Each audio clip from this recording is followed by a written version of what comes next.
ആൽബിനാണ്. Yes, good bad ആക്കി നമ്മൾ കുറച്ച് ലേറ്റായി. എന്നാലും നമ്മൾ പടം കണ്ടിട്ടുണ്ട്. ഞാൻ ട്രെയിലറിൻ്റെ റിവ്യൂ ഇട്ടപ്പോൾ പറഞ്ഞിട്ടുണ്ടാവും നമ്മൾ എന്തായാലും പടത്തിന് പോകുന്നു. അപ്പം നമ്മൾ പടം കണ്ട് വന്നിരിക്കുകയാണ്. നമ്മുടെ ചാനൽ ആദ്യമായിട്ട് കാണുന്ന ആൾക്കാരെന്ന് വെച്ചാൽ വേഗം സബ്സ്ക്രൈബ് ചെയ്യുക, അടുത്ത വീഡിയോകൾക്ക് വേണ്ടി വെയിറ്റ് ചെയ്യുക. അപ്പം നമുക്ക് നേരെ റിവ്യൂയിലോട്ട് പോകാം. യെസ്, ഗുഡ് ബാഡ് ആക്കി ഒരു ഫാൻ ബോയ് എന്ന് പറയുന്നത് ആദിത്യ രവിചന്ദ്രൻ. പുള്ളിക്കാരൻ തൻ്റെ ഇഷ്ട നടനെ കൊടുത്തൊരു ട്രിബ്യൂട്ട്, അതാണ് ഗുഡ് ബാഡ് അഗിൾ അഥവാ GBU എന്ന് പറയും. പടം ഫുള്ള് പുള്ളിക്കാരൻ്റെ തന്നെ പഴയ പടങ്ങളായ വാലി, ദീന, ബില്ല, മങ്കാത്ത, വേതാളം, അങ്ങനെ ഫുള്ള് അവളുടെ തന്നെ പഴയ പടങ്ങളുടെ റെഫറൻസുകളാണ് പടം ഫുള്ള്. അതുകൊണ്ട് തന്നെ പടം ഫാൻസുകാർക്ക് ഭയങ്കരമായിട്ട് ഇഷ്ടപ്പെടാൻ സാധ്യതയുണ്ട്. പക്ഷെ ജനറൽ ഓഡിയൻസിന് അത് കണക്റ്റ് ആവാൻ കുറച്ച് ആളുടെ പഴയ പടങ്ങൾ കണ്ടിട്ടില്ലെങ്കിൽ അത് കണക്റ്റ് ആവാൻ കുറച്ച് ബുദ്ധിമുട്ടായിട്ട് വരും എന്നാണ് എനിക്ക് മനസ്സിലായത്. പിന്നെ എൻ്റെ ഒരു അഭിപ്രായത്തിൽ പടം ഓക്കെയാണ്. പക്ഷെ പ്ലോട്ട് ഉണ്ടോയെന്ന് വെച്ച് കഴിഞ്ഞാൽ പ്ലോട്ട് നമ്മൾ പണ്ടേ കണ്ടു വന്നൊരു ശൈലി തന്നെയാണ്. പക്ഷെ അത് ആൾ ചെയ്തുകൊണ്ട് നല്ല രീതിക്ക് ആൾ വെടിപ്പടിച്ചതുണ്ട്. പിന്നെ തലജിത്തിൻ്റെ കാര്യം പറയുകയാണെങ്കിൽ കുറേ നാളുകൾക്ക് ശേഷം പുള്ളിക്കാരനെ ആ ഒരു സാഗോടുകൂടി ആളുടെ ഒരു പഴയൊരു മങ്കാത്ത പോലത്തെ സ്റ്റൈലുണ്ട് ആൾക്ക്. സ്റ്റൈലിൽ ആളുടെ ഒരു പടം കാണാൻ പറ്റി. അത് ആള് നല്ല രീതിക്ക് എൻ്റർടൈൻമെൻറ്റോടു കൂടി നല്ല അടിപൊളിയായിട്ട് ചെയ്തിട്ടുണ്ട്. അതുപോലെ തന്നെ പുള്ളിക്കാരൻ ഫസ്റ്റ് ഇൻട്രോ കഴിഞ്ഞിട്ട് ഒരു ഡാൻസ് ഉണ്ട്, അതും ആൾ അടിപൊളിയായിട്ട് ചെയ്തിട്ടുണ്ട്. ആളുടെ കുറേ നാൾക്ക് ശേഷമാണ് ആളൊരു നല്ല ഡാൻസ് കാണാൻ പറ്റുന്നത്. പിന്നെ ഫൈറ്റ് സീൻസ് ആയാലും വിടാമുയർച്ചയിൽ എനിക്ക് അങ്ങോട്ട് വലിയ ഇമ്പാക്റ്റ് ഉണ്ടായതായിട്ട് എനിക്ക് തോന്നിയിട്ടില്ല. പക്ഷെ ഇതിൽ ആൾ അടിപൊളിയായിട്ട് ചെയ്തിട്ടുണ്ട്.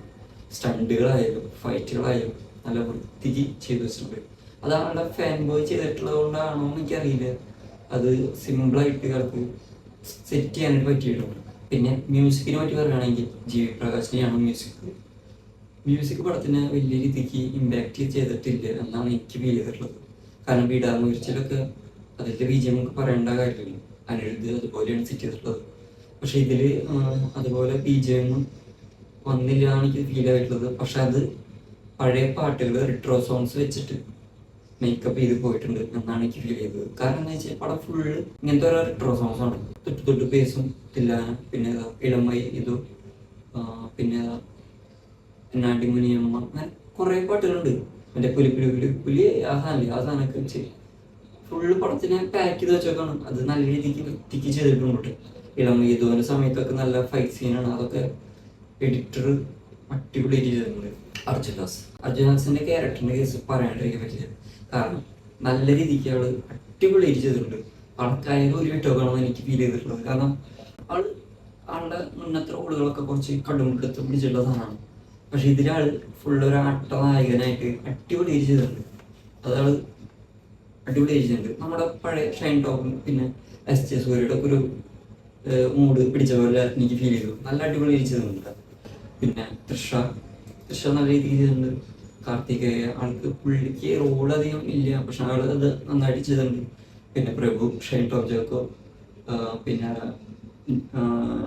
യോഗി ബാബു, പ്രിയ പി വാര്യർ ഇതിലൊരു ഡാൻസിൻ്റെ സ്പോയിലറാണ്. പക്ഷെ ഇതെല്ലാവരും അറിഞ്ഞിട്ടുണ്ടാവും എനിക്ക് തോന്നുന്നു. അത് ആൾ നല്ല രീതിക്ക് ചെയ്തിട്ടുണ്ട്. പിന്നെ സിനിമകളുണ്ട്. പിന്നെ ജാക്കി ഷ്രോഫിൻ്റെ ക്യാരക്ടർ എനിക്ക് വേണമെന്ന് എനിക്ക് തോന്നിയിട്ടില്ല. കാരണം പുള്ളിക്കാരൻ വന്ന് മറ്റേ ചിരിക്കാനുള്ള മറ്റേ ഇതില്ലേ, അതിട്ടടിച്ച് കിടക്കുക ഇങ്ങനെ വരും. അതെനിക്കൊരു ഇമ്പാക്റ്റ് ഫീൽ ചെയ്തിട്ടില്ല. ആൾക്കാരുടെ റോളില്ല എന്നാണ് എനിക്ക് തോന്നിയിട്ടുള്ളത്. മൊത്തത്തിൽ നോക്കുകയാണെങ്കിൽ പടം ഒരു ഫാൻ ബോയ് പടമാണ്. പിന്നെ പടത്തിൽ ലോജിക്ക് നോക്കാണ്ട് ഇരുന്ന് കാണാതിരിക്കും ബെറ്റർ. കാരണം ലോജിക്ക് നോക്കി കണ്ടിരുന്നു കഴിഞ്ഞാൽ പടം ഇഷ്ടമാവാൻ വഴിയില്ല. ലോജിക്ക് നോക്കാതെ ഫുൾ പാക്കഡ് ആയിട്ടുള്ള ഒരു തിയേറ്ററിൽ ഇരുന്ന് കാണാൻ വെച്ചാൽ പടം അടിപൊളിയാണ്. ഈ പടത്തിനെ വെച്ച് നോക്കുകയാണെങ്കിൽ പുള്ളിക്കാരൻ തന്നെ ഈ ഡയറക്ടർ തന്നെ പഴയ പടമായ മാർക്ക് ആൻ്റണിയാണ് എനിക്ക് കൂടുതൽ ഇഷ്ടപ്പെട്ടത്. കാരണം അതിലൊന്നുകൂടി പ്ലോട്ട് ഉണ്ട് എന്നാണ് എനിക്ക് തോന്നിയിട്ടുള്ളത്. ട്രെയിൻ ട്രാവലർ ഉണ്ട്. പിന്നെ അതിൽ SJ സൂര്യയുടെ പെർഫോമൻസ് നല്ല രസമായിരുന്നു. അതുകൊണ്ടൊക്കെ എനിക്ക് പടം ഇതിനെ അപേക്ഷിച്ച് എനിക്ക് അതാണ് കൂടുതൽ ഇഷ്ടമായത്. ഇത് ഇഷ്ടമായിട്ടില്ല എന്നല്ല പറഞ്ഞത്. ഇതിൻ്റെ പ്ലോട്ട് അതിനെ അപേക്ഷിച്ച് ഒത്തിരി കുറവാണ് എന്നാണ് എനിക്ക് തോന്നിയത്. കാരണം ഇത് ഫുള്ള് പുള്ളിയുടെ തന്നെ പടങ്ങളുടെ റെഫറൻസ് ആണ്. അങ്ങനെ ഒരു ഫാൻ ബോയ് മാഷപ്പ് പോലെയാണ് സെറ്റ് ചെയ്തിട്ടുള്ളത്. അതാണ്. പക്ഷെ നല്ല വൃത്തി എടുത്തു വെച്ചിട്ടുണ്ട്, ഇല്ല എന്നല്ല പറയണം. പിന്നെ ഇതിൽ തന്നെ കുറെ ആനിമേഷൻ കെമിയ റോളുകളുണ്ട്. അതൊക്കെ ഇത്തിരി ഓവറായില്ലേ എനിക്ക് ഫീൽ ചെയ്തു. അത് ആരൊക്കെയാണെന്ന് ഞാൻ പറയണില്ലേ, പടം കണ്ടവർക്ക് മനസ്സിലായിട്ടുണ്ടാവും. പടം കാണാത്തവർക്ക് അതിൻ്റെ ഒരു ഇത് ഞാൻ കളയാനില്ല. കാരണം അത് കാണുമ്പോൾ ഇത്തിരി ഒരു എയിമുണ്ട്. അപ്പം അത് ഞാൻ കളയാനില്ല. അപ്പം ഞാൻ പറഞ്ഞു തന്നത് എന്താണെന്ന് വെച്ച് കഴിഞ്ഞാൽ എല്ലാവരും തിയേറ്ററിൽ തന്നെ പോയി പടം കാണാം. മസ്റ്റ് വാച്ചാണ്. കാരണം തിയേറ്ററിൽ കണ്ടാലാണ് ആ ഒരു ഫീൽ നമുക്ക് കാണാൻ പറ്റുള്ളൂ. OTT വന്ന മൊബൈൽ കാണുമ്പോൾ എനിക്കതൊരു എയിമായിട്ട് എനിക്ക് തോന്നണില്ല. കാരണം തിയേറ്ററിൽ ഫുൾ പാക്കഡ് ആയിട്ടുള്ള ഒരു തിയേറ്ററിൽ ഇരുന്ന് കാണുകയാണെങ്കിൽ അടിപൊളിയായിരിക്കും. അപ്പോൾ എല്ലാവരും തിയേറ്ററിൽ തന്നെ പോയി കാണാം. അപ്പോൾ ഇനിയും ഇതുപോലുള്ള വീഡിയോസിന് വേണ്ടി വെയിറ്റ് ചെയ്യുക. നമ്മുടെ ചാനൽ ആദ്യമായിട്ട് കാണുന്ന ആൾക്കാരാണെന്ന് വെച്ചാൽ സബ്സ്ക്രൈബ് ചെയ്യുക. അപ്പോൾ ഇനിയും ഇതുപോലുള്ള വീഡിയോസ് വന്നുകൊണ്ടിരിക്കും. അതുവരെ ബൈ.